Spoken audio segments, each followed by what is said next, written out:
Hi! Good day everyone! Ngayon nandito tayo ngayon sa Kabitbahayanan Elementary School na matatagpuan sa Nabota City. At ngayon ay i-interview natin ang isa sa mga teacher ng special education. Ngayon at mamaya, may mga nakaset tayong questions at malalaman natin kung ano ba yung mga strategies na nagbumula sa SPED teacher education. Ngayon naman, nandito kami sa Nabota City para dito sa ating interview kay Sir Jake. And kung makikita nyo, meron dito SPED Garden. So, isa tong isang public school na makikita natin na merong or nagki-cater at nagagather ng mga SPED education or special education. Magandang umaga. Ngayong araw ay ating kakapanayanin nakikilala ang isang SPED teacher na si Sir Jake. Alin at ating tunghayan.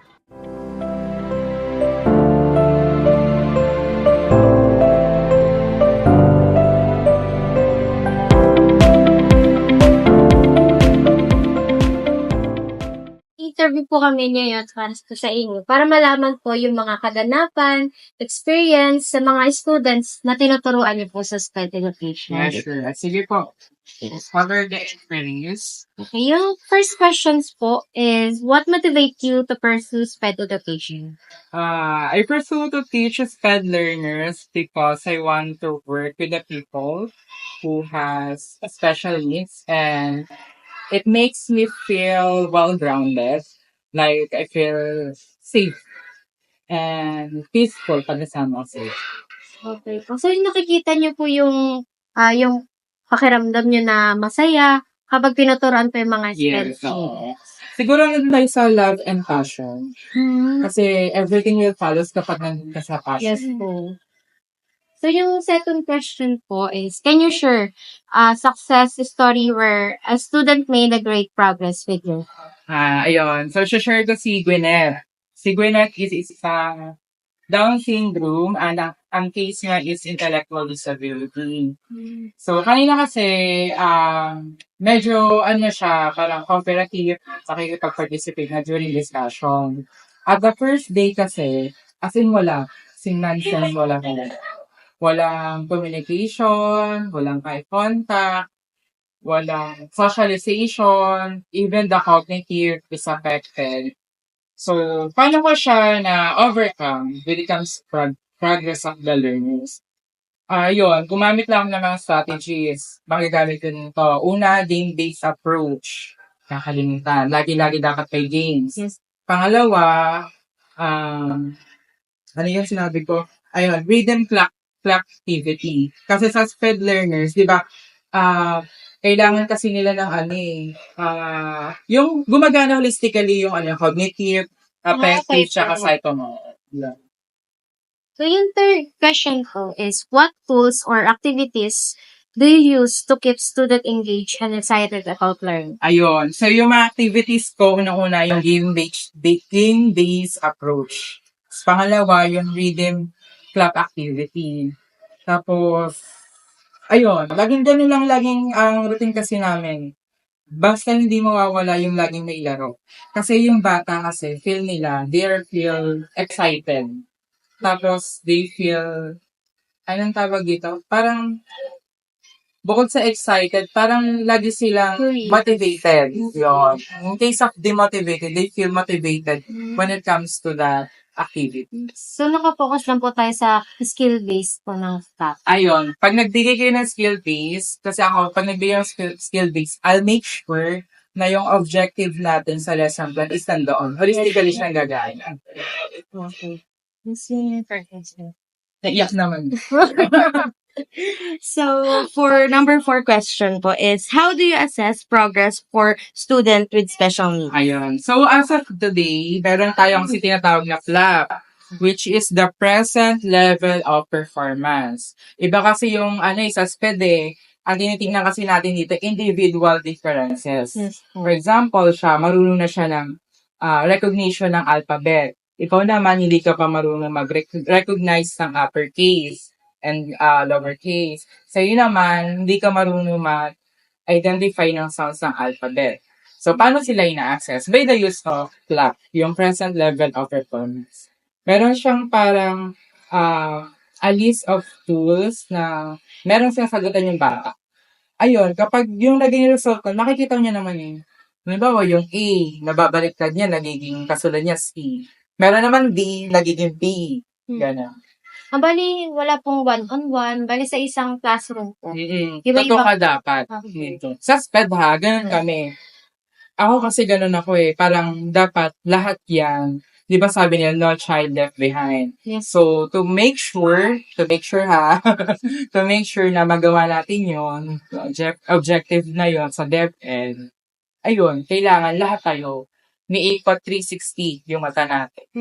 Ano po ba, kunwari po, per class po, meron po bang certain lang na kung ganito lang po siya or ganito po? Katulad po sa halimbawa po for with Down syndrome, puro Down syndrome po ba per class? No, hindi. Kasi nandun tayo sa lahat yan, kailangan i-cater.